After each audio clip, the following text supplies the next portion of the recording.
Para sa bawat Pilipino, alam ko na buo ang galit ninyo sa akin ngayon. Nauunawaan ko rin kung bakit, lalo na at malaki ang halagang nakataya.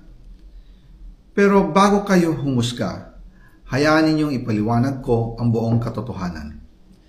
Matagal akong hindi nagsalita dahil may direktang utos sa akin. Huwag nang bumalik ng Pilipinas at manahimik na lamang. Umalis ako noong July 19, 2025 para sa aking medical check-up. Nakaplanong bumalik pagkatapos ng SONA ni Pangulo. Pero habang papauwi na ako, tinawagan ako ni dating Speaker Martin Romualdez at sinabihan, "Stay out of the country. You will be well taken care of as instructed by the President." Noon naniniwala pa ako sa kanila, kaya't hindi ako bumalik. Tumikom ang aking bibig, sumunod ako, pero ang hindi ko alam, ang ibig pala nilang sabihin sa aalagaan ka namin ay gagamitin ako bilang panakipbutas sa kanilang kampanya laban sa korupsyon. Ginawa nila akong poster boy ng kanilang sariling kasinungalingan. Ngayon, hindi na ako mananahimik, ilalabas ko ang lahat ng katotohanan. May resibo, may ebidensya, at may pangalan. Nagsimula ito nung tumawag si Sekmina Pangandaman sa akin nung nagumpisa ang BICAM process last year, 2024. Ang sabi niya, katatapos lang ng meeting nila ni Pangulo at may instructions na mag-insert o magpasok ng 100 billion worth of projects sa BICAM. At sinabi pa ni Sekmina, you can confirm with Yusek Adrian Bersamin dahil magkasama sila sa meeting ni Pangulong BBM noong araw na yon. Tinawagan ko po agad si Yusek Adrian Bersamin at tinanong ko kung may instruction nga ba ang Pangulo na magpasok ng 100 billion during their meeting. Ang sabi niya ay totoo nga po.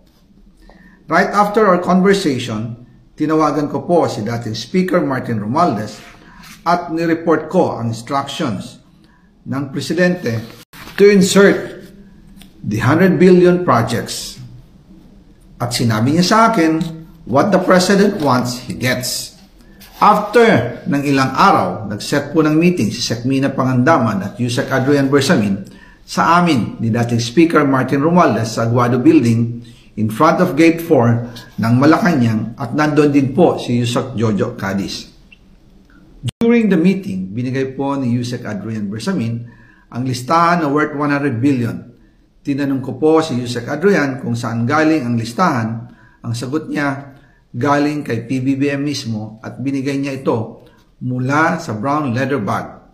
Nung sinabi po ni Yusek Adrian Bersamin yung brown leather bag, naalala ko noong nasa Singapore kami right after the elections of May 2022 sa Hilton Hotel, kami ni dating Speaker Martin and PBBM habang pauwi at pabalik ng Pilipinas, hinabol ng PSG ang brown leather bag at ang sabi ni PBBM, maiwan na lahat, wag lang ang brown leather bag. Kaya naniwala ako na utos talaga ito ng Pangulo. Pagkatapos ng ilang araw, I informed sina dating Speaker Martin Romualdez, Sekmina Pangandaman, Yusek Adrian Bersamin, and Yusek Jojo Cadiz na kung pwede 50 billion lang ang ipasok sa program funds dahil sobra ang DPWH funds versus sa DepEd. In practice, hindi pwede na mas malaki ang budget ng DPWH kaysa edukasyon. And yung balance na 50 billion, ilagay na lang sa unprogram funds for the 2025 budget. Dahil Office of the President din ang nagre-release ng lahat ng unprogram funds.